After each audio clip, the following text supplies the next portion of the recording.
The pain was already there when I opened my eyes. It started like a sharp line at the base of my spine, crawling down my left leg like a lit fuse, burning slow and merciless. Outside the bedroom window, the early April air at Fort Liberty was damp, still clinging to the night. 5 days. In 5 days, I was scheduled to deploy to the Middle East. I sat on the edge of the bed, pressing my fingertips into the frame to steady my breath. My tan uniform hung on the back of the chair, crisp and ironed.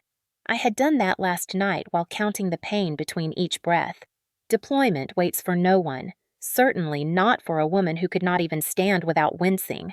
I gritted my teeth and pushed my feet to the floor. Every inch of movement burned. I had been through field training weapons drills, long, cold nights guarding checkpoints, but none of that compared to this slow, silent fire under my skin. I walked toward the kitchen uniform, half-buttoned boots unlaced, trying to keep my breathing quiet. I hoped maybe this morning would pass without her, but Vivian was already there. She stood by the counter with her robe tied too tight as if she had been waiting just to start the day with a fight. She looked at me the way she always did when something about me reminded her I was not hers. She didn't say good morning. She didn't ask if I was ready for deployment. She narrowed her eyes. "Are we really doing this again?" she said, her voice slicing through the quiet. The fake pain routine. Her words landed heavier than the throbbing in my spine. She had said that phrase so many times that it had lost its edges and turned into a blade buried deep inside me. I reached for the coffee pot with hands that trembled. My back ached with every breath. "It's not fake," I said quietly. "Something is wrong. I need to get checked before I go." Her laugh was short and sharp, as if the idea of me being in pain was nothing more than a personal insult. "You're just trying to get out of deployment." How pathetic. That word stuck in the air. Pathetic. I had worn this uniform for 5 years. I had stood at gates in freezing rain. I had pulled drunk soldiers off the road. I had dragged my exhausted body through every test. But in her house, none of it mattered. Vivian stepped closer, her robe brushing against my sleeve. I could smell the bitter coffee on her breath. Her voice dropped lower, quieter, more dangerous. "Don't you dare make me look like a fool in front of everyone," she whispered. "I will not let you humiliate me." Her eyes locked on mine, and I felt the chill before the storm broke. My pulse thudded against the side of my neck. I took half a step back, but the pain caught up to me faster than fear. My hand slipped. The mug fell. It hit the tile floor and shattered. The sound cut through the kitchen like gunfire. I froze. She didn't. Her hand came down across my face with a sting that bloomed into heat. The shock emptied the air from my lungs. My body folded with the pain in my back and the sting on my cheek. I hit the floor on one knee, struggling to breathe, clutching the counter to keep from collapsing completely.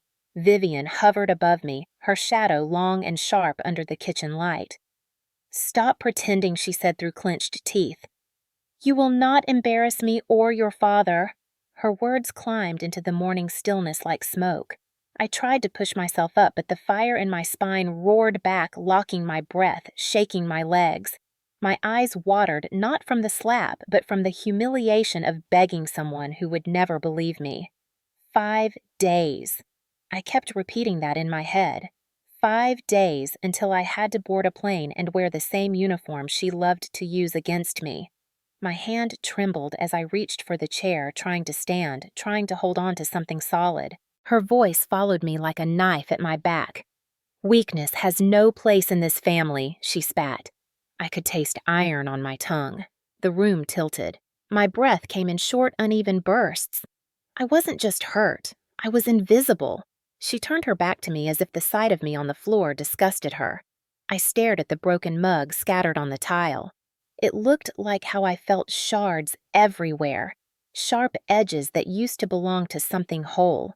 The only sound left in the kitchen was the slow drip of spilled coffee. I knew right then this was not just pain anymore. This was war. Not the kind we trained for in the field. The kind that started inside walls painted soft beige under the roof of someone who said they loved you. 5 days. The countdown ticked louder in my head. I had no proof, no MRI results, no diagnosis, just a body that kept screaming louder than my voice ever could, and a woman who would rather believe a lie than see me break. I forced myself to stand every muscle in my back on fire and looked at the calendar on the wall. 5 days. My deployment date circled in red, a line I couldn't cross in pain and survive, a line she wanted me to cross broken.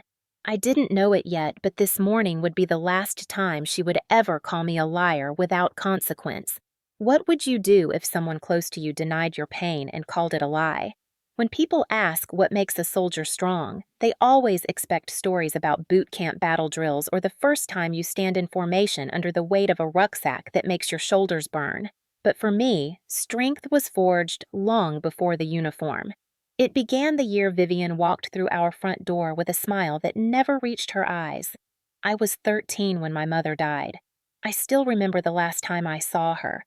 She was sitting at the kitchen table with a scarf tied around her head, her hands folded as if she were praying. She told me to be brave. At 13, I thought bravery meant silence. The house, after her, was quiet for a while, like a lung that had lost its air. Then my father brought Vivian home. She had perfect hair, perfectly ironed clothes, and a voice that filled every room like the smell of bleach. Sharp, cold, inescapable. She didn't try to be my mother. She tried to be the one who decided who I was allowed to be. At first, she said things softly wrapped in sweetness. "You're a strong girl," she said as she brushed my hair too hard. "You just need discipline." But slowly those words turned into something else. "Stop crying. It's weak. You're not delicate. No one's going to save you. If you can't toughen up, no one will respect you." My father was never cruel. He just wasn't there. Business trips, conferences, golf with people who mattered more than the small bruises of family life. When he was home, he let Vivian's voice fill the silence. I grew up learning that her voice was the law of the house.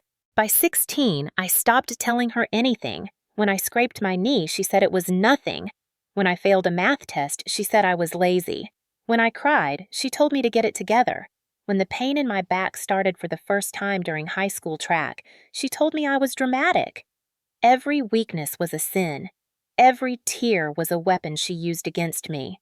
The day I enlisted was the first day I ever saw fear flicker in her eyes. Not fear for me, fear that she might lose control. I stood in the kitchen with the paper in my hand, and she laughed a sound too smooth to be kind. "You," she said. "You'll never make it." I folded the paper carefully, slid it into my pocket, and walked past her without a word. I made it through basic. I made it through AIT. I made it to military police. And every day I wore that uniform, I thought of that moment. But making it through doesn't erase the foundation that built you. It lives under the surface like old scar tissue, quiet until someone presses the bruise. Vivian never stopped pressing. She showed up at my graduation in a perfect dress and told everyone how proud she was of me. She put her arm around me like she owned my story. She told people I had always been strong because of her. She liked to make sure I heard it too. At first, I tried to reason with her. I tried to explain why her words cut so deep, but reasoning with Vivian was like whispering to a locked door. She liked the sound of her voice too much to let mine through. By the time I turned 21, she didn't even need to say the words anymore. A glance was enough to tell me I wasn't allowed to be tired, or sad, or hurt. She trained me long before the Army did. The Army taught me how to shoot, how to fight, how to keep moving. Vivian taught me how to never show pain. It was her favorite lesson. My father still drifted through like a shadow behind the porch light. When he called from some hotel or conference room, he always ended the conversation with, "Listen to your stepmother. She knows what's best." So I did what soldiers do when the mission doesn't give them a choice. I adapted. I compartmentalized. I built walls inside myself so high I almost forgot they were there. By the time I hit 25, the habit was carved into me. I could walk on a twisted ankle without a sound. I could sit through a 12-hour shift on base with fire burning through my spine and not let it show. But pain, real pain, has a way of finding the cracks in your armor. In the months before deployment, when the pain started coming more often, Vivian's voice got sharper. If I winced, she called me soft. If I limped, she told me to stop seeking attention. If I tried to explain, she rolled her eyes like I was a child asking for candy. She liked reminding me that in her house, weakness was a luxury I was not allowed to have. I can still remember one night after a long shift at Fort Liberty. I was sitting on the porch steps with my boots off, pressing my hand into the base of my spine, trying to keep my breath steady. Vivian opened the door, holding a glass of wine. She looked down at me like I was a stranger who had wandered onto her property. "If you want to be a soldier, act like one," she said. "No one cares about your little aches." She turned and walked inside before I could answer. The porch light clicked off. I sat in the dark, staring at the quiet neighborhood, trying to convince myself this was normal, that this was what strength looked like. The truth is, when someone tells you long enough that your pain doesn't matter, part of you starts to believe them, and once you believe them, you start to disappear inside your own silence. I didn't know it then, but every word she spoke, every time she called me weak, every moment my father said nothing was preparing me for the day my body would speak louder than her voice ever could. And when it did, the walls she built around me would start to crack. This time, the bruise would fight back. By the time the sun started creeping over the tree line at Fort Liberty, the air already smelled like dirt sweat and the kind of quiet tension that only comes when everyone knows deployment is close. The base felt different in those last days. Conversations got shorter. Jokes faded quicker. The rhythm of everything tightened. We were all counting down, just in different ways. My countdown came with the dull, burning pulse in my lower spine, the one I kept shoving into the back of my mind while lacing my boots. I walked into the motor pool just as Major Harris was finishing the morning briefing. His voice carried through the courtyard like gravel sliding down steel. He was the kind of man who could make a room hold its breath with a single look. "Carter," he barked, spotting me near the back. I stepped forward and braced, forcing my spine to hold straight. "Checkpoint security. You're taking lead. Rotation schedule starts tomorrow." I nodded once. No hesitation. No sign of the pain that was chewing its way through my back like fire through dry wood. Harris didn't wait for questions. He turned back to the rest of the unit, laying out final logistics for our staging timeline. Lead on checkpoint security meant long hours on my feet, scanning IDs, verifying clearances, controlling movement in and out of the compound. It was the kind of job that tested both your endurance and your patience. I'd done it before. I could do it again. At least that's what I told myself while forcing my lungs to keep up with the pace of the briefing. After formation, we scattered. Some went to weapons maintenance, others to med checks. My path led straight to the PT field. I had one last round of physical readiness testing before my medical clearance could be finalized. The wind hit my face as I lined up on the track, pretending my legs didn't feel like they were carrying 100 extra pounds. Every step of the 2-mile run was a quiet negotiation with my body. Just make it to the next marker. Just keep moving. Just don't let anyone see. I crossed the finish line with my throat raw and my back on fire, but the clock showed a time that no one could question. To them, I was fine. That was the point. As long as no one looked too closely, as long as I kept pushing through, the deployment would move forward. But the thing about pretending is that it becomes its own kind of war. By mid-afternoon, I was standing in the armory line helmet, tucked under my arm, sweat drying on my uniform. My phone buzzed in my cargo pocket. I didn't have to look to know who it was. Vivian. She never called to ask how I was doing. She called to remind me who she expected me to be.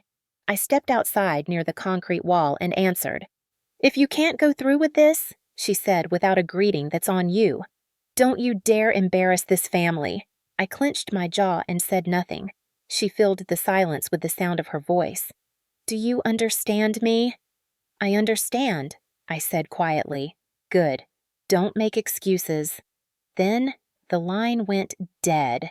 That was the thing about Vivian. She didn't need a long conversation to press the bruise. One sentence was enough to reopen everything. I slipped the phone back into my pocket and stared out across the base. A C-17 sat on the far side of the tarmac, the tail ramp open loaders, moving crates and pallets in quiet rhythm. It was the same kind of plane that would take us overseas. I imagined myself on it, the weight of my ruck pressing down on my shoulders, the heat crawling up my spine. I forced the image down like a bad taste. The medical clinic was the last stop that day. Rows of soldiers filed through blood pressure checks, immunizations, mental health screenings, the usual pre-deployment checklist. When it was my turn, the nurse ran through the motions quickly. Any pain, she asked. I shook my head. Good, she said without looking up, stamping my chart. Just like that, another box checked. Another piece of the machine moving forward. I walked out into the hallway and leaned against the wall for a second, trying to catch the breath I had been holding all day. My lower back pulsed with every heartbeat. I stared at the fluorescent lights overhead and told myself to stand up straight. If they saw pain, they might hold me back. And if I didn't deploy, Vivian would never let me forget it. That night, the barracks were loud in the way that only happens before something big. Laughter mixed with music and the sound of boots stomping on tile floors. I sat at the edge of my bunk, running my hands along the edges of my duffel bag, checking and rechecking the straps. Pain sat in my body like a coiled animal. Every movement made it hiss louder. But I kept my face still the way I'd trained it to be. The unit was a family in its own way, but this was the kind of pain that stayed hidden. No one asks questions they don't want the answers to. I stared at the deployment checklist pinned to the wall. Weapons clean, gear packed, medical clearance signed. Vivian's words still echoed in my ears. If you can't go through with this, that's on you. It wasn't about her believing me. It was about control. She wanted to make sure that if I failed, it would be my fault. That was her way. I tightened the strap on my ruck until it cut into my palm. This was the Army. You either showed up or you didn't, and I would show up, even if it meant bleeding inside where no one could see, even if it meant swallowing the pain until it became another layer of armor. I turned off the light, lay back on the thin mattress, and stared at the ceiling. The bass hummed around me steady and relentless. Deployment didn't care about what hurt. It only cared that you showed up on time, and I would, even if it broke me. 2 days later, the pain no longer whispered. It roared. I woke before dawn to the sound of my own breath breaking in half. Just standing upright felt like dragging chains up my spine. The air inside the house was heavy with the stale smell of coffee grounds and floor polish. I braced my palms against the dresser, forcing my body to straighten. My reflection in the mirror stared back with pale skin and tight lips. No soldier looked like this. No one going on deployment in 3 days looked like they were losing a private war against their own body. I pulled on a hoodie over my PT shirt and walked toward the kitchen, each step grinding against the sharp edge in my back. Vivian was already there. Of course she was. She stood at the sink, arms crossed, robe wrapped too perfectly like she'd been rehearsing this moment. Her eyes flicked down my posture and sharpened. "You're not even trying to hide it anymore," she said. The words came like a slow venom. I didn't answer. I grabbed a glass from the cabinet, but my hand was shaking so hard it clinked against the edge of the counter. The tremor wasn't fear. It was pain. "This," she said, gesturing to me, "is pathetic. You're making a fool of this family. I told your father this would happen. I told him you would find a way to make it about you." I pressed the rim of the glass against the faucet, steadying myself. The sound of the water running filled the silence between us, but nothing drowned out her voice. "Vivian, stop," I muttered. The words were quiet but clear. She tilted her head, a smile twitching at the corner of her mouth like she was smelling weakness. "Excuse me?" she said softly. Too softly. She walked closer. I could feel her perfume clawing at the back of my throat. "You don't get to tell me to stop. Not after everything I've done for you. You think you can humiliate me in front of everyone before deployment? No. You will stand up straight. You will act like a soldier." Her voice rose on that last word, as if she could shout me back into obedience. The pain pulsed harder. I felt it spreading down my hip, crawling behind my knee like fire looking for fuel. I gripped the counter to keep from doubling over. Her eyes narrowed, victorious. "You're doing this on purpose," she said. "You want people to feel sorry for you. You want to shame this family." That word again. Shame. As if my body was an insult to her reputation. Something inside me cracked. The glass in my hand slammed against the counter as I spun to face her fully. Enough, I said. My voice wasn't loud, but it was steady in a way it had never been before. I'm not doing this to you. I'm in pain, real pain. If I'm lying, if I'm faking, then take me to the hospital right now. Let them prove it. She blinked. It was fast, but I saw it. The flicker of uncertainty. The first hairline crack in the mask she wore every day. Because I swear to God, I continued. I have nothing left to lose with you. Nothing. You want me to deploy broken just so you can pretend this house is perfect? Fine, but not without a fight. The silence that followed was the longest we'd ever shared. She wasn't used to me standing my ground. For years, I had swallowed every word she threw like knives. But this time, the blade didn't land. It bounced. Her mouth opened then closed again. Her eyes darted over me like she was trying to find the weak spot she always used to win. But the pain had stripped me raw. There was nothing left to hide. "You're being dramatic," she finally said, but her voice was softer now, unsure. "You love to play the victim." I stepped forward, slow but deliberate. The pain screamed, but I didn't let it show. "Then prove it," I whispered. "Prove I'm lying. Call the hospital. Drive me there. Stand next to me when they look at the scans. When they tell you what's wrong, and if they find nothing, I'll never ask you for anything again." Her jaw tightened. Control had always been her weapon, and now I was dragging her into territory where she couldn't script the ending. "I don't have time for your games," she snapped, but it was weaker this time and we both knew it. I picked up my phone from the counter and held it up. "Then I'll call," I said. Her eyes flashed. She hated losing control more than anything. "You think this will make me look bad?" she hissed. "You think you can humiliate me in front of your father, in front of everyone I met?" Her stare steady and cold. "I think the truth will humiliate itself." For the first time since I was 13, she had no ready comeback. Her lips parted, but no words came out. The kitchen felt heavier. The pain kept pounding, but somewhere beneath it I felt something else rising, something sharper and steadier. I wasn't just reacting anymore. I was fighting back. She turned away first.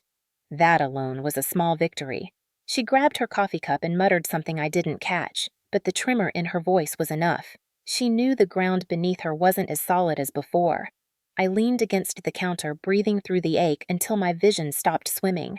I had no idea what the hospital would say. I had no idea what would happen next, but I knew this much. I wasn't going to crawl through this alone anymore. If she wanted to keep pretending my pain wasn't real, she'd have to do it standing next to a doctor, not hiding behind her kitchen walls. That thought alone steadied me in a way nothing else could. I picked up my phone, the weight of it cool and sure in my hand. For once, she wasn't the only one who got to decide how this story would be told. The drive to Womack Army Medical Center felt longer than it was. The road from the house to the base hospital was only 15 minutes, but every bump in the asphalt sent a jolt of pain shooting through my lower back like someone dragging a wire through bone. I clenched the steering wheel so tightly my knuckles whitened against the black leather. The April morning was cold damp, the kind that made the air feel heavy. It pressed against the windshield, turning the world outside into a muted blur. 3 days until deployment. I whispered that to myself like a fact I didn't quite believe anymore. When I pulled into the parking lot, soldiers in uniform and families in jeans and hoodies passed me in steady waves. Medical appointments, checkups, paperwork, deployment, physicals. No one knew that my spine was screaming inside my skin. No one could see it. That was the curse of invisible pain. It could eat you alive and still make you look fine on the outside. Inside, the hospital smelled like disinfectant and warm plastic. I checked in with the front desk, the soldier behind the counter barely looking up as he scanned my ID card. "Sergeant Carter, neurology, room 3B, he said. "Dr. Kim will see you." I walked down the hallway with my hand pressed to the small of my back, my boots thudding on the tile. Dr. Rachel Kim was waiting for me. Mid-30s black hair pulled back tight, eyes sharp like someone who had seen too many soldiers pretend to be fine. She didn't waste time with polite smiles. "Sit down," she said, pointing to the exam table. I lowered myself slowly, trying not to let the pain twist my face. She studied me quietly for a moment, then said, "How long has this been happening?" 3 months, I answered. It started as a pinch. Now it's fire. She nodded. Any numbness, loss of strength. Sometimes my leg feels like it's not mine, but I can still move. I can still pass PT. Her eyes narrowed just slightly. Passing PT doesn't mean you're fine. It means you're stubborn. She tapped on her tablet and then met my eyes. I'm ordering an MRI. Now. I blinked. Now you're 3 days out from deployment. I've seen too many soldiers push through pain until it becomes something permanent. We're not gambling with your spine. For the first time in weeks, I felt something strange. Someone believed me without making me beg. They moved fast. I was escorted down to radiology, handed a gown, and told to lie still inside the cold, narrow MRI machine. The magnetic clatter echoed like distant gunfire. I closed my eyes and forced myself to breathe. This wasn't the kind of battle I trained for. This was the kind where you fight your own body and the silence it traps you in. When the scan was done, they wheeled me back to the neurology wing to wait for results. The waiting room was quiet except for the steady hum of the HVAC unit. A television mounted in the corner played a muted news broadcast. I stared at the blue carpet until my phone buzzed. Vivian! I should have ignored it. I didn't. You're still at the hospital, she demanded the second I answered. Yes, I said flatly. This is ridiculous, she snapped. You're making a fool of yourself. You're making a fool of me. You think a little backache is going to keep you from deployment? Stop pretending. My hand tightened around the phone. The MRI image hadn't even been read yet, but her words felt like the verdict she'd already written. Vivian, I said quietly, this isn't a game. It is to you, she spat. If they find nothing and they won't, you'll prove what I've been saying all along. She hung up before I could reply. The silence she left behind was louder than her voice. Minutes turned into an hour. Dr. Kim returned with another physician, both of them holding a tablet with scans I couldn't read. I saw it in their faces before they said a word. Dr. Kim sat down in front of me, her posture firm, her voice steady. Sergeant Carter, she said, I need you to listen carefully. She turned the tablet so I could see the image. Even someone with no medical training could tell something was wrong. A pale mass pressed against a darker column. You have a lesion pressing against your spinal cord, she said. If you deploy with this, if you carry that gear, run those checkpoints, this could go from pain to permanent damage. Paralysis. Loss of motor function. We caught it in time, but it's serious. My hands went cold. The room tilted slightly. Paralysis, I whispered. Yes, she said. This isn't a pulled muscle. This isn't something you push through. This is your spine. We need to schedule a surgical consult. And I'll be submitting an immediate medical hold on your deployment. It felt like a door slammed somewhere inside me. Deployment wasn't just a date on the calendar. It was everything I'd built myself to withstand. And now, this image on a screen was saying I couldn't go. But beneath the shock, something deeper was moving.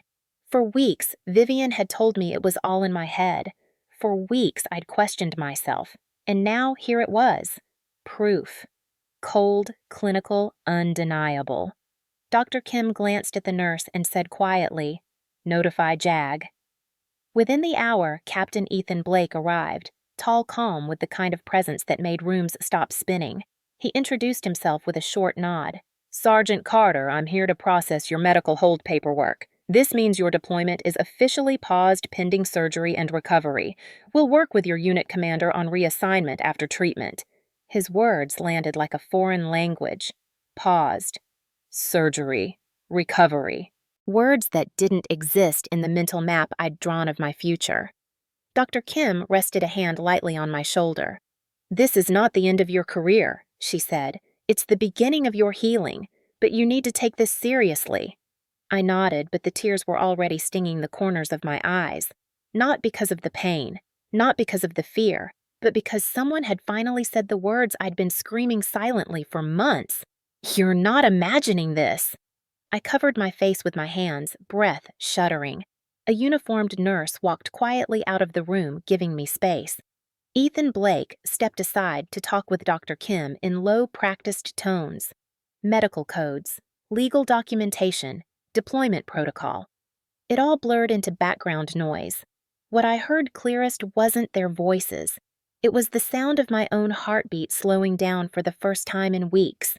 The war inside my body finally had a name. After they finished, Ethan handed me a clipboard with the first set of documents. "You don't need to decide everything today," he said. "But you're protected now.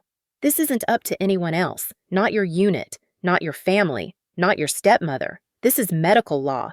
You have rights here. Not your stepmother." He didn't know how much those 3 words meant.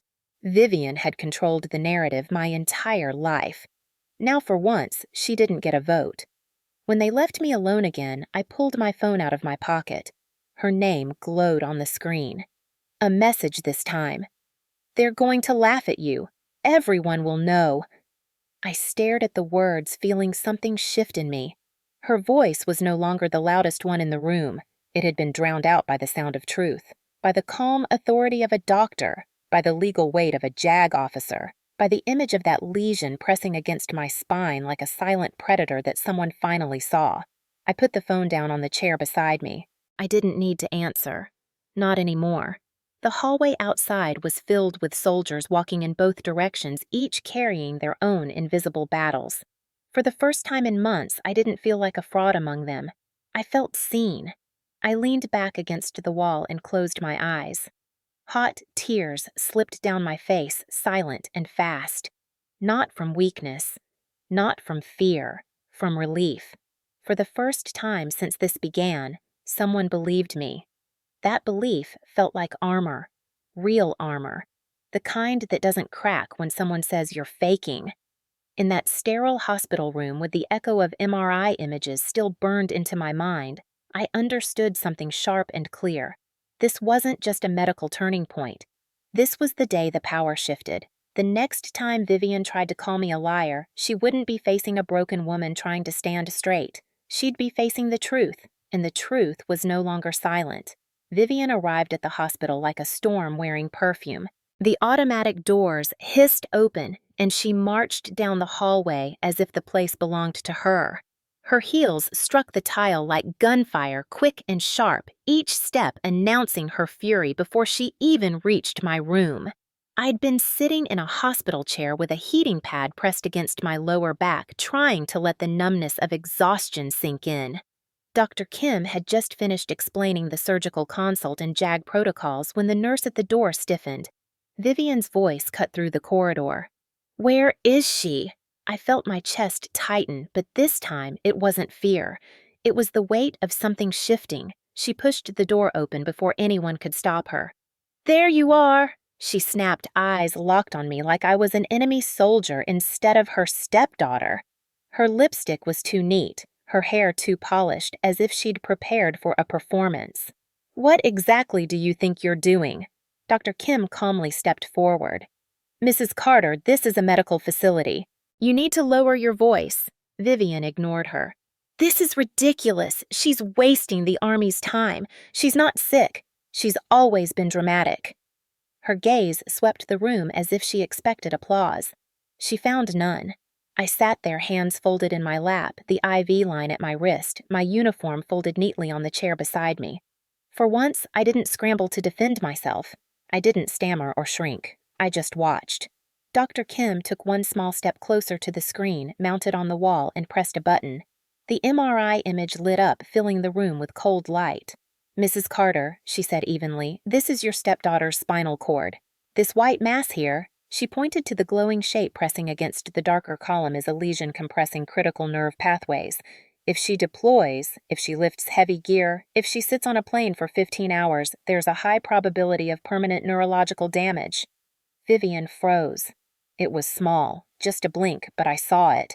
A crack in the performance. Dr. Kim didn't raise her voice. She didn't need to. She tapped the screen again, zooming in on the cross-section. "This is not a pulled muscle. This is not a bruise. If Sergeant Carter steps onto that aircraft in 3 days, she could end up paralyzed from the waist down." The word paralyzed filled the room like smoke. It didn't scream. It suffocated. Vivian's lips twitched. "You're exaggerating." Dr. Kim folded her arms. "I'm a board-certified neurologist at Womack Army Medical Center. I don't exaggerate. I document. I report. And I protect my patients. She turned her gaze toward me and then back to Vivian. Your stepdaughter is not faking anything. For the first time in years, I watched Vivian's face lose its practiced control. She glanced between me and the screen, searching for some angle to reclaim her dominance, but none existed. Science didn't care about her opinion. The door opened again, and Captain Ethan Blake stepped in. His uniform was sharp, his tone measured. "Everything all right here?" Dr. Kim nodded once. "We were just reviewing the MRI with Mrs. Carter." Vivian straightened like she'd been caught but refused to yield. "She's overreacting," she insisted. "This is some small thing she's using to get out of deployment. She's embarrassing herself. She's embarrassing this family." Ethan looked at her the way only someone trained to stay calm in chaos could. "Mrs. Carter, I've already received the medical hold documentation from Dr. Kim. This isn't negotiable. Deployment is suspended." Vivian took a step forward, pointing a manicured finger at me. "She's lying. She's always been like this. Weak. Dramatic. You'll see." Ethan didn't flinch. "Mrs. Carter," he said slowly, "I need you to understand something very clearly. Dismissing or belittling a soldier's documented medical condition can be considered psychological harm, and your words here," he gestured toward her, "are being documented as part of the incident file.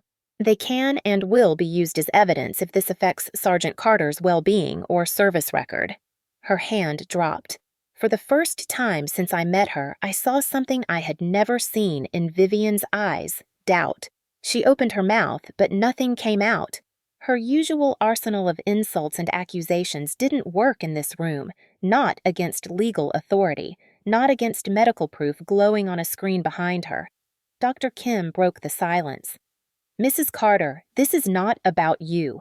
This is about your stepdaughter's health and future. If you can't be part of her support system, I suggest you step out." Vivian blinked hard, jaw tightening. "You don't talk to me like that," she muttered. Ethan's voice cut cleanly through hers. "I do. And I just did." The weight of those words hung in the air. Vivian had always lived in spaces where she controlled the conversation, where silence worked in her favor. But here, the silence belonged to someone else. I exhaled slowly. My heart pounded against my ribs, but it wasn't fear anymore. It was something closer to clarity. Vivian turned to me then, searching for the scared little girl she'd shaped years ago. She didn't find her. I met her eyes without flinching. "I told you something was wrong," I said. My voice was steady, not loud, not shaking, just steady. "You didn't believe me." Her face flushed, a blotch of pink climbing up her neck. "You're still trying to make me look bad," she hissed. "No," I said. "You did that all on your own." Ethan shifted closer just slightly. Not like a threat, but like a wall she couldn't push through. "Mrs. Carter," he said, "you should leave." Vivian's breath hitched. I knew her well enough to see the moment she realized the power she'd built inside our house meant nothing here. No one feared her. No one deferred to her. She wasn't the voice of authority in this room. She was just noise. Her hands curled at her sides. "This isn't over," she whispered. "Yes," Ethan said calmly. "It is." The nurse stepped closer, guiding her toward the door. She resisted for a second, then turned sharply on her heel and walked out, her heels clicking a little less like gunfire and a little more like retreat. The door clicked shut behind her. For a long moment, the room was silent, the kind of silence that didn't feel empty. It felt clean. Dr. Kim turned back to me, voice softening. "You okay?" I nodded, but a laugh caught somewhere in my throat, shaky and raw. That was the first time she didn't get to talk over me. Ethan gave a short nod. "She won't be the last person who tries, but she just learned something important. This isn't her story to tell anymore." I stared at the MRI screen still glowing on the wall. The white mass that had terrified me minutes ago suddenly didn't feel like a curse. It felt like proof, a weapon, a line that couldn't be crossed or ignored. I thought of all the nights I'd sat in silence while she called me weak, all the times I'd convinced myself maybe she was right. All the moments I'd swallowed pain so she wouldn't have the satisfaction of saying, "I told you so." But now the truth was out there bigger than her voice, and she couldn't shove it back inside me again. Dr. Kim clicked the monitor off. "Let's get you scheduled for surgery consult," she said, "and I'll make sure she's not on the visitor list if that's what you want." "That's exactly what I want," I said quietly. Ethan handed me another document to sign. "I'll make sure your unit command is fully briefed. You don't have to explain yourself to anyone." I looked up at him. "She won't stop," I said. "She never does." "She doesn't have to stop," he replied calmly. "She just has to lose." It was such a simple sentence, but it landed in my chest like a steady drumbeat. She just has to lose. Outside the hospital, the afternoon sun was starting to dip, casting long shadows through the windows. Vivian's car was still in the parking lot, but I didn't care. For the first time in years, her presence didn't tighten the air in my lungs. I was no longer the scared teenager with shaking hands and bitten lips. I was a staff sergeant with a medical case file, legal backing, and people who believed me, and she was no longer untouchable. As Dr. Kim left the room to coordinate the next steps, and Ethan gathered his folders, I leaned back in the chair and closed my eyes. The pain was still there, burning low in my spine, but it didn't own me anymore. For years, Vivian had built her power on my silence. Today, silence turned on her. This was the day she lost control of the story.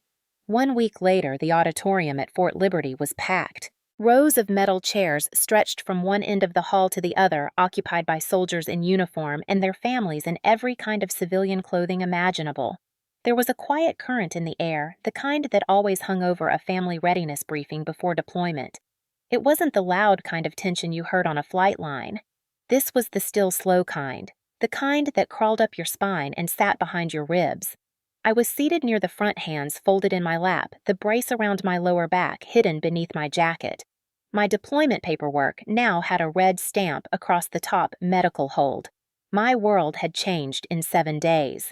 Vivian sat 2 rows behind me, shoulders stiff, mouth pressed into a line that looked like it had been carved there with a knife. She wasn't used to being in rooms where she didn't control the story. Major Harris stepped up to the podium, uniform, sharp voice steady as gravel.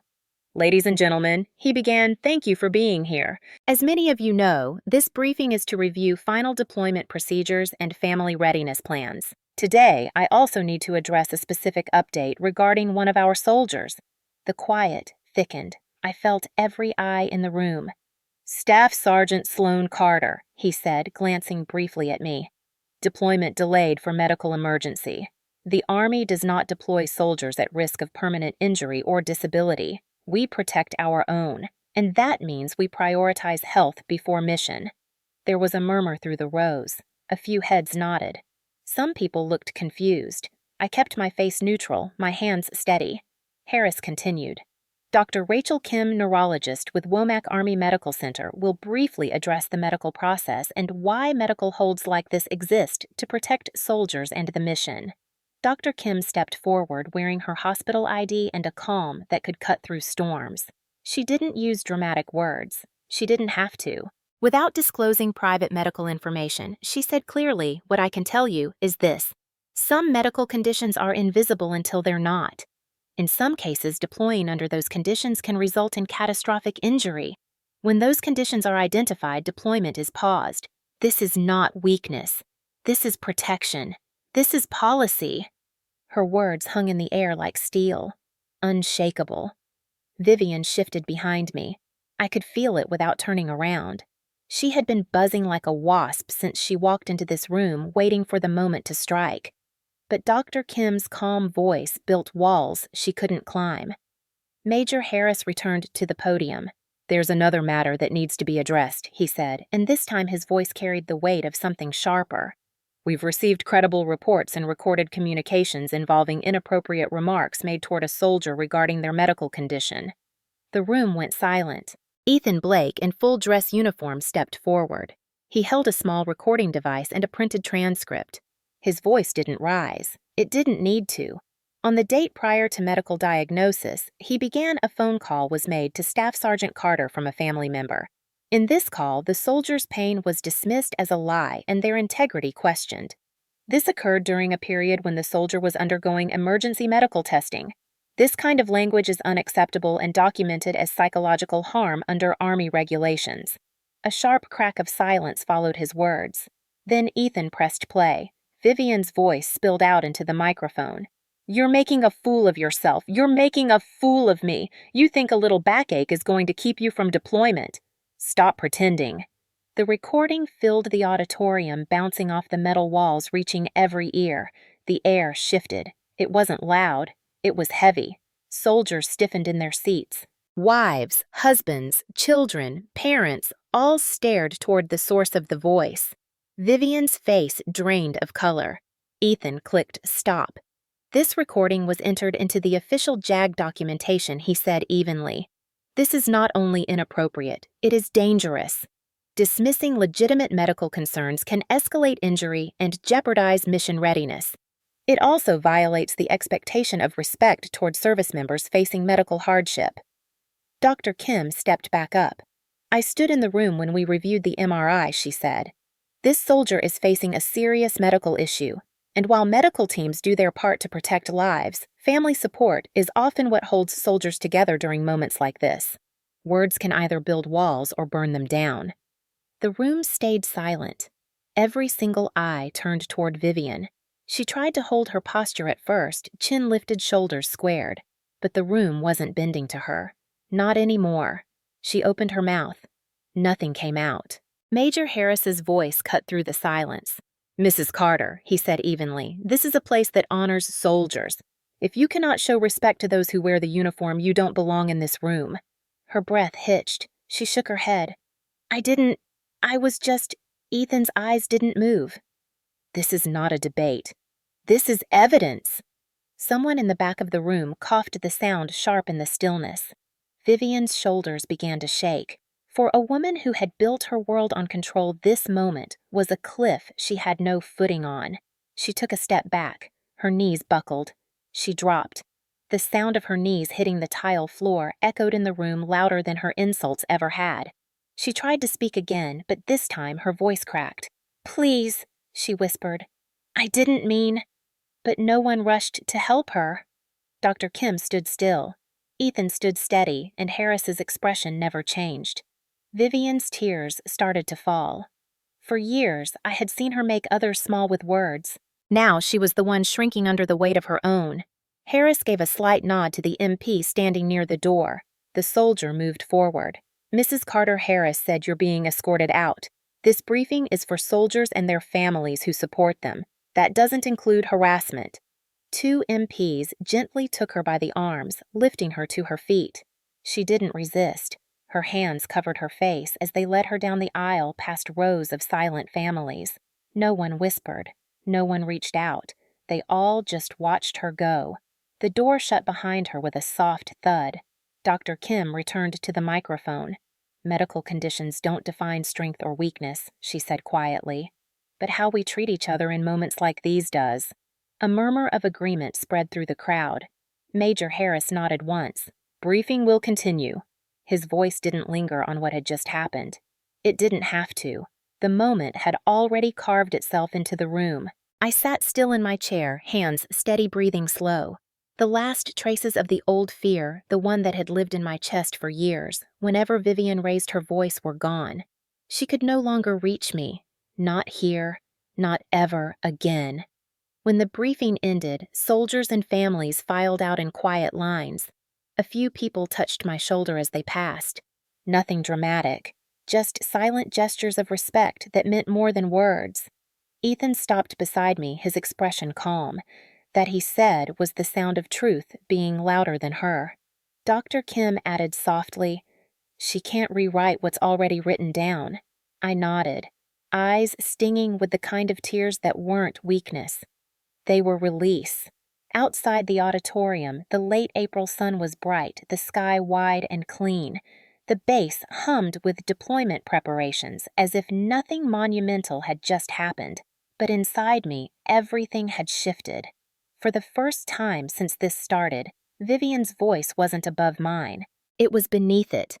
Do you believe the truth always finds a way to be heard, no matter how long it's been silenced? 3 weeks after the briefing, the world had quieted in ways I hadn't expected. My days no longer revolved around deployment checklists, endless drills, or forcing myself to stand through pain. Instead, I spent long afternoons walking slowly along the paved paths behind the barracks, my brace hidden under a loose hoodie, learning what it meant to heal instead of endure. The surgery had gone well. Dr. Kim had removed the lesion pressing against my spinal cord. The risk of permanent damage had been stopped just in time. My body still ached, but it was the ache of recovery, not the ache of denial. Every step was measured deliberate. No one doubted me anymore. The afternoon sun was warm on my shoulders as I poured a cup of coffee in the common kitchen of the military housing complex. Soldiers passed through, offering short nods or quiet greetings. Some of them had been at the briefing. I didn't have to explain myself to anyone. My story had already been told, and the truth didn't need me to repeat it. I was halfway back to my unit's building when I saw her. Vivian stood at the entrance of the walkway, a pale blue dress pressed to perfection, hair pinned back like she was arriving at a gala rather than the edge of a military installation. In her hands, she held a small white box tied with a ribbon like some awkward peace offering. Her posture was tight, brittle. She looked smaller than I'd ever seen her. For a brief moment, the old instinct rose in me, the one that made me straighten my spine and brace for impact. But the instinct passed just as quickly. I wasn't the same woman she used to control. Sloane, she called softly, almost like she was testing the air. I didn't move closer. I didn't step back either. She walked toward me slowly, the heels of her shoes tapping against the concrete in a rhythm that sounded far too careful for the woman who once slammed into every room like a storm. When she was a few feet away, she stopped. "I brought something," she said, holding the box out as if that single gesture could erase everything. I said nothing. Her voice wavered. "I know I made mistakes. I shouldn't have said the things I said. I shouldn't have—" She faltered. The practiced lines she had always used were nowhere to be found. She swallowed hard. "Please, give me one more chance. I can be better. I can be the mother you need." That word mother landed like a stone, dropped in still water.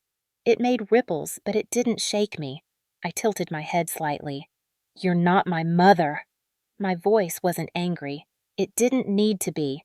Calm was sharper than rage. "And I don't owe you anything." Her hands trembled around the box. "Sloane, I love you. I was just trying to push you to be strong. I didn't mean to hurt you. I was trying to protect you from weakness." "By calling me a liar," I asked quietly. She flinched. "By hitting me when I could barely stand," I continued. "By standing in a hospital and telling a neurologist I was wasting the Army's time." Vivian blinked hard as if she could scrub the memory from both of us. "I didn't know," she whispered. "I didn't understand how bad it was.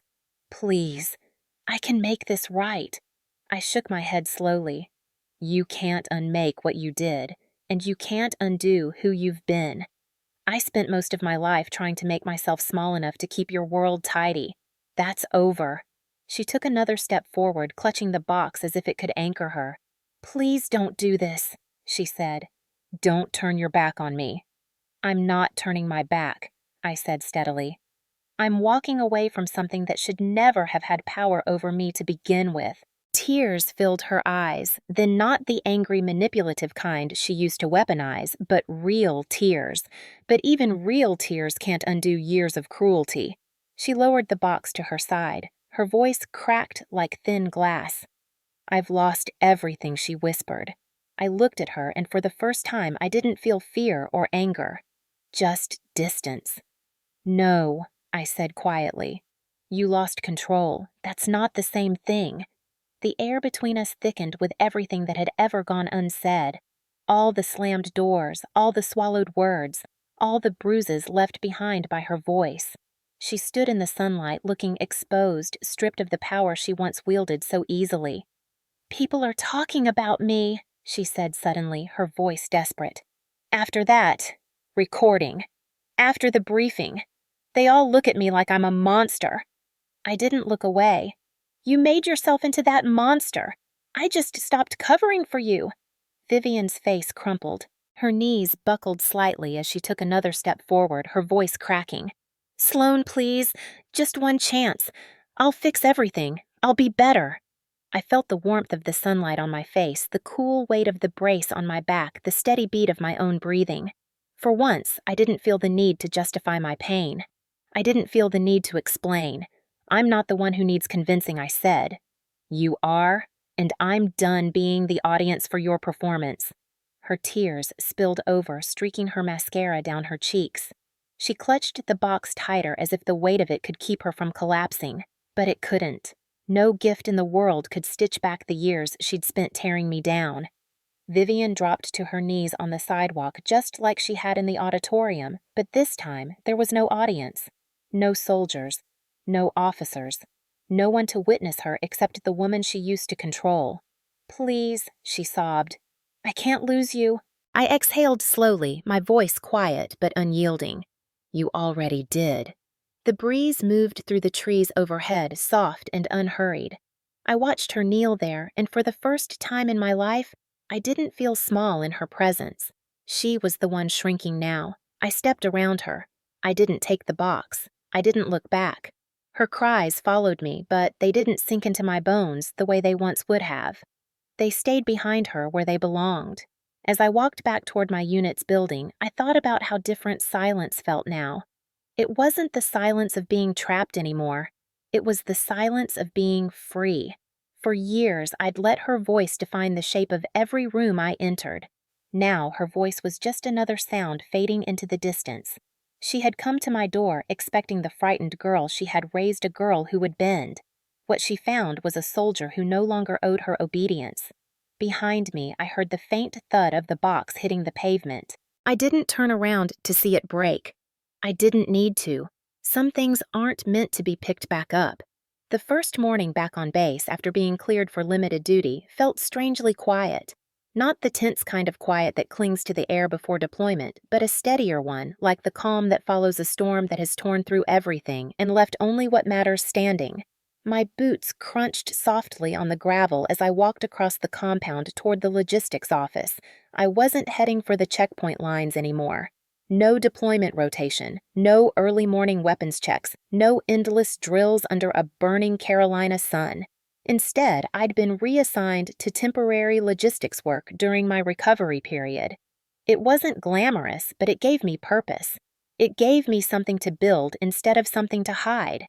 The assignment involved organizing shipment manifests, verifying inventory, and helping streamline equipment tracking for the units preparing to rotate overseas. It was quiet work, methodical, predictable. After months of pain and chaos, predictable felt like oxygen. The smell of the warehouse was all oil metal and the faint tang of fresh paint. Soldiers moved in steady patterns, loading crates, signing clipboards, calling out counts. My brace peeked slightly under my shirt, but no one stared. At Fort Liberty, injuries were part of the fabric. You didn't have to explain what your body had been through to be respected here. I had just finished checking off a manifest when I heard a familiar voice behind me. "You're terrible at pretending you're not in charge, Ethan," Blake said, leaning against the doorframe with his hands tucked into his uniform pockets. I glanced over my shoulder. "I'm just doing inventory," I replied. He arched a brow. "I've been in this unit long enough to know when someone's running the room without saying it out loud." A small smile tugged at the corner of my mouth. I didn't remember the last time someone made me smile without me forcing it. "It's just boxes, Captain," I said. "Yeah," he said, "but you make it look like an operation." The banter felt easy, comfortable in a way I wasn't used to. Ethan had been there the day Vivian's mask cracked at the hospital and again during the public briefing when the truth finally swallowed her whole. But he'd never treated me like a victim. He treated me like a soldier. That mattered more than I could say out loud. He walked into the room, scanning the rows of stacked crates. "How's physical therapy going?" "Slow," I said honestly. "But steady." "That's what matters," he said. "Steady wins the war." I paused, setting the clipboard down. "You sound like Major Harris." He laughed softly. "Don't tell him that. He'll start thinking he's inspirational." As if summoned, Major Harris appeared at the other end of the warehouse, moving with his usual deliberate stride. Soldiers snapped a little straighter as he passed, though he didn't say much. He didn't need to. Carter, he called. I turned, bracing instinctively. Old habits die hard. He stopped in front of me, scanning the clipboard I'd left on the crate. Logistics reports say you've cleared 3 sections of inventory ahead of schedule, he said. Yes, sir. He studied me for a moment, then gave a small nod. Good work. For a man like Harris, those 2 words were heavier than a speech. He glanced down at the brace peeking out from under my shirt and then back up. You fought for yourself when it mattered most, he said quietly so only I could hear. That's what soldiers are supposed to do. You didn't break.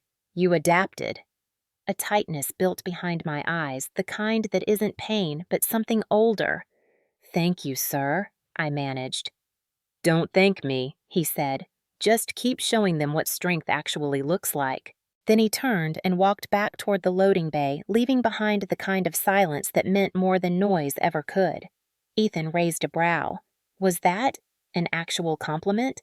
Don't ruin it, I said. He chuckled, noted. Later that evening, I walked alone along the path that led to the barracks. The spring air had softened since April, carrying the smell of wet earth and pine. A few distant choppers buzzed over the training range, their hum fading into the sky. I wasn't deploying with my unit anymore, but that didn't feel like a wound anymore. It felt like a reprieve. My war had taken a different shape. A week earlier, I'd packed up my things from the house I'd grown up in. Vivian hadn't tried to stop me. After the briefing, she'd vanished from my world like smoke after a fire. My father hadn't said much either. His silence, the one that had stretched through my childhood like a shadow, spoke louder than any apology could. I didn't wait for explanations. I didn't need them. The apartment I moved into wasn't big. A 1-bedroom unit just outside the base gates, the kind of place most soldiers passed through in their 20s without giving it a second thought.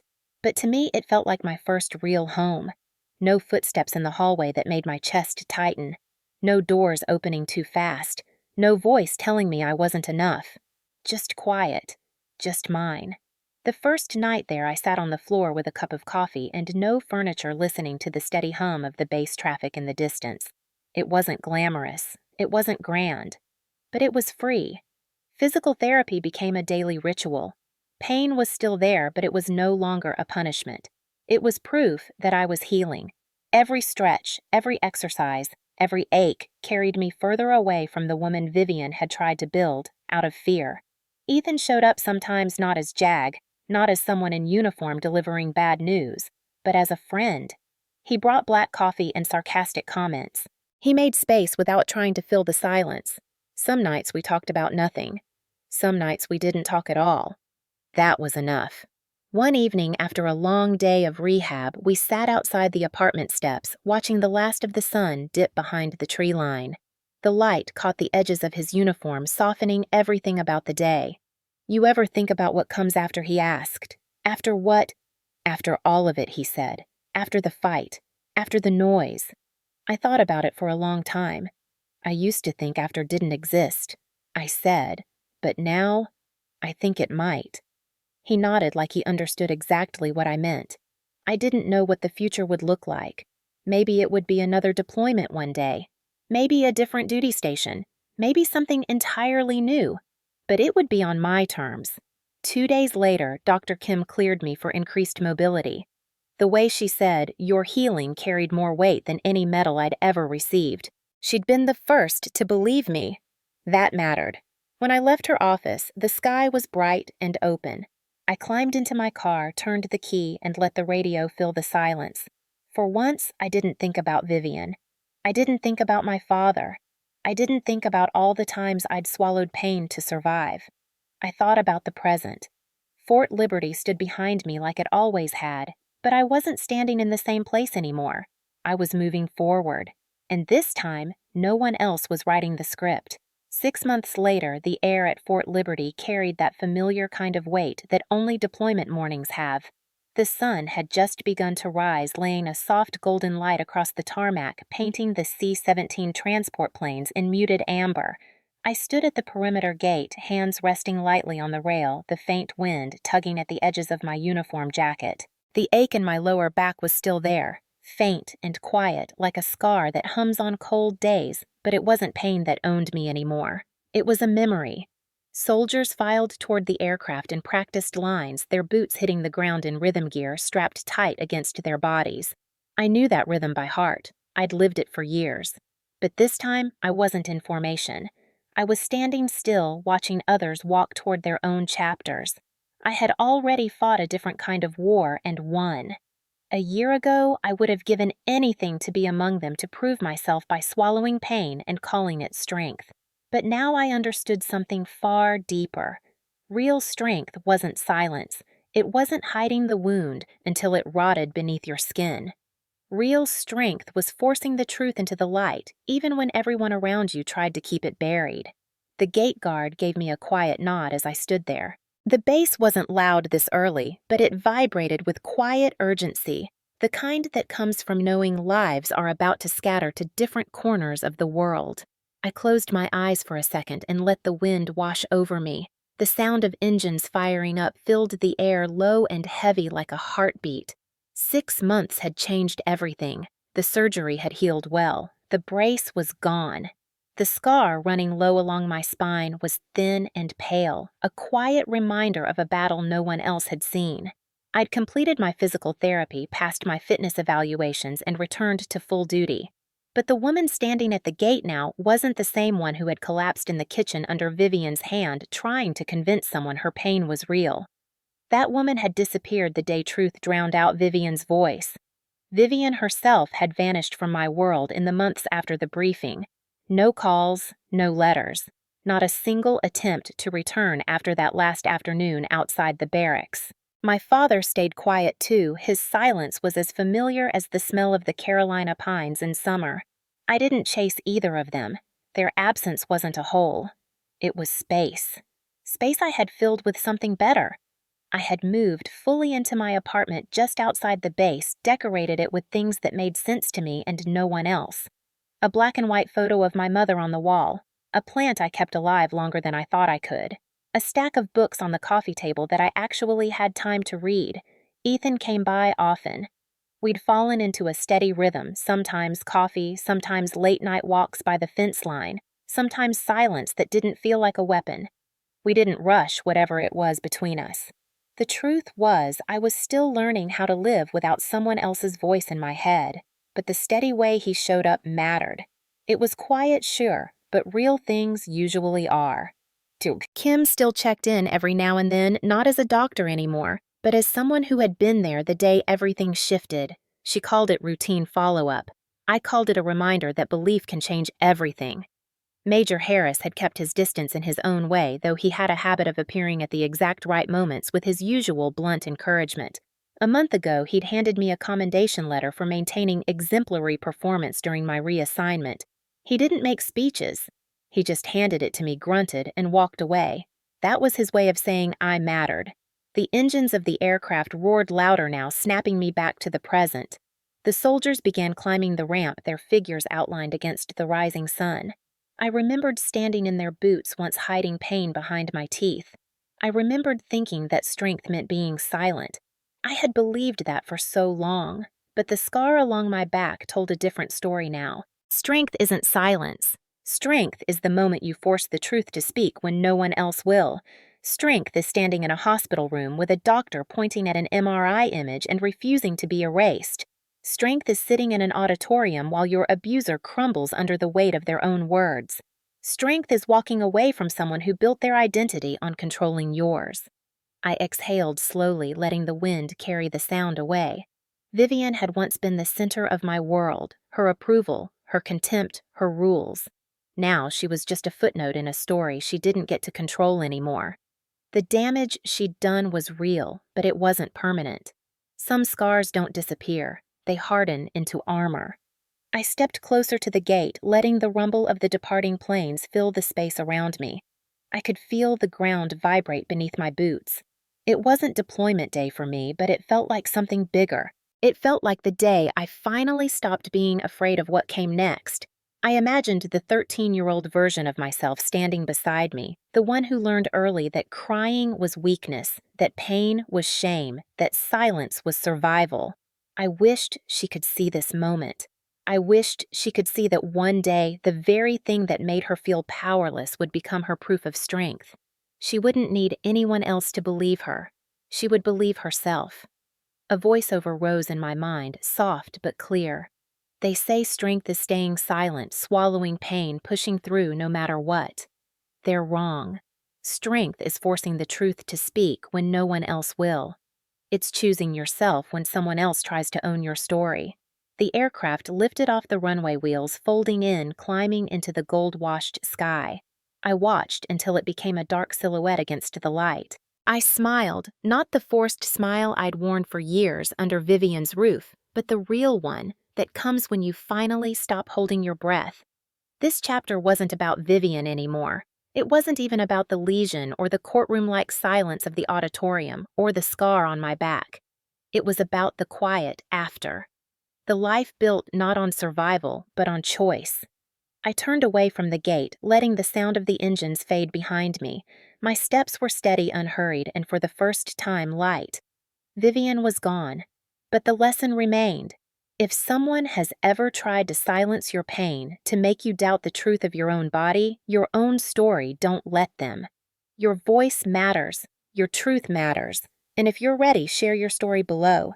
You never know who might find the courage to speak, because you did.